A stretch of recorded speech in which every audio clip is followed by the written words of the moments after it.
With $720 in savings, Alice Schwartz and her husband David launched Bio-Rad Laboratories in a Berkeley Quonset hut in 1952.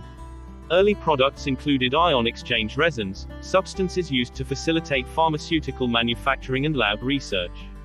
Bio-Rad now sells 10,000 life science research and clinical diagnostics products and had 2019 revenues of $2.3 billion. Bio-Rad held its IPO in 1966. It was listed on the American Stock Exchange in 1980, then the New York Stock Exchange in 2008. Schwartz, who was widowed in 2012, remains on the board of Bio-Rad and owns a 14% stake. Her son Norman is chairman and CEO. Oprah Winfrey has transitioned her hit talk show, which ran for 25 years, into a media and business empire. Reinvested, the profits from her show plus profits from films like The Color Purple, Beloved and Selma, which her Harpo Productions co-produced, add up to more than $2 billion. In 2011, Winfrey launched cable channel OWN. Her 25.5% of the network is worth more than $65 million. The Oprah effect has spread to Weight Watchers. She bought a 10% stake in 2015, since lowered to 7%, and acts as a brand ambassador. In March 2020, she returned to the small screen on Apple TV Plus for an interview show about COVID-19 as part of her multi-year pact with the streamer. Dubbed the Queen of Las Vegas, Elaine Wynn became the largest shareholder of publicly traded Wynn Resorts in March 2018. Her ex-husband Steve Wynn stepped down as CEO amid sexual misconduct allegations, which he denied. He sold all his shares in March 2018. In May 2018, Elaine Wynn launched a proxy battle and successfully forced the resignations of two longtime board members who were Steve loyalists. After marrying Steve during her third year of college, Wynn worked Sundays at his father's Maryland bingo hall before the couple moved to Las Vegas. They launched Mirage Resorts in 1973 and went on to co-found Wynn Resorts in 2002. Elaine Wynn served as a board member for 13 years until 2015. As co-chair of LACMA, she pledged a $50 million donation in 2016 to build a new permanent collection space. Peggy Cheung is co-CEO of Panda Express, the $3.8 billion 2020 sales Chinese fast food chain with more than 2,200 locations. In 1982, she left her engineering career to help husband Andrew open Panda Express' first location in the second largest mall in Los Angeles. That same year, she built the company's systems to streamline operations and track customer feedback. Their Panda restaurant group now also owns stakes in fast casual chains like Urbane Cafe, Just Salad, Uncle Tetsu, Pieology and Ippodo.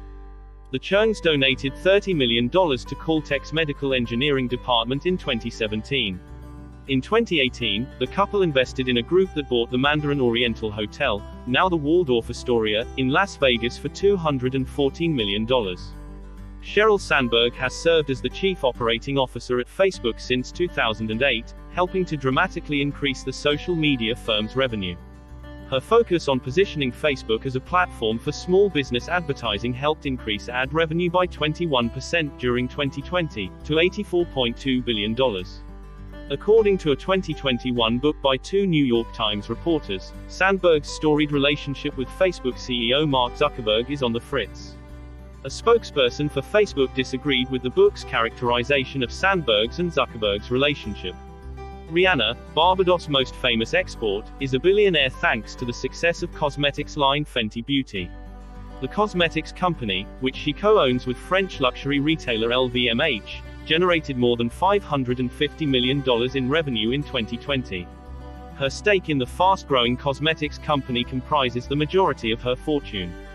She also has a 30% stake in the Savage X Fenty lingerie line, which raised money at a $1 billion valuation in February 2021. Her high-fashion clothing line with LVMH, also called Fenty, didn't do well and halted operations in February 2021. Jayshree Ullal has been president and CEO of Arista Networks, a computer networking firm, since 2008. She joined the board of directors of Snowflake, a cloud computing company that went public in September 2020. The publicly traded company recorded revenue of $2.3 billion in 2020, a decrease of nearly 4% compared to fiscal year 2019. Ullal owns about 5% of Arista's stock, some of which is earmarked for her two children, niece and nephew. In August 2018, Arista settled a multi-year patent infringement battle with Cisco, Ulul's former employer, agreeing to pay Cisco $400 million. Born in London and raised in India, she is one of America's wealthiest female executives. Katz has served as CEO of software firm Oracle since September 2014, when founder Larry Ellison stepped down from the role.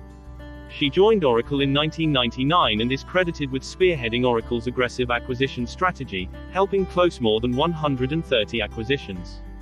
Katz, who was born in Israel, earned a law degree at University of Pennsylvania and worked on Wall Street for 14 years covering the software industry.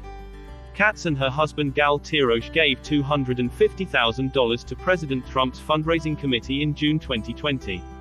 Jenny just started out as an options trader in Chicago, then co-founded options trading firm Peak Six Capital Management in 1997.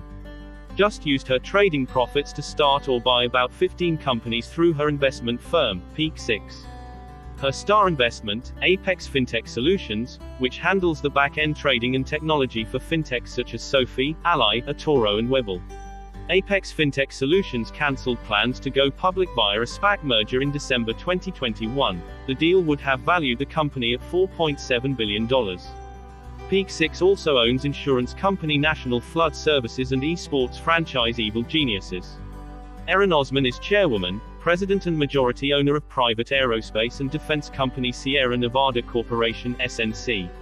SNC's Dream Chaser spacecraft is contracted by NASA for at least 7 cargo missions to the International Space Station. In April 2021, SNC spun off its space capabilities, headlined by Dream Chaser, into a new commercial space company, Sierra Space.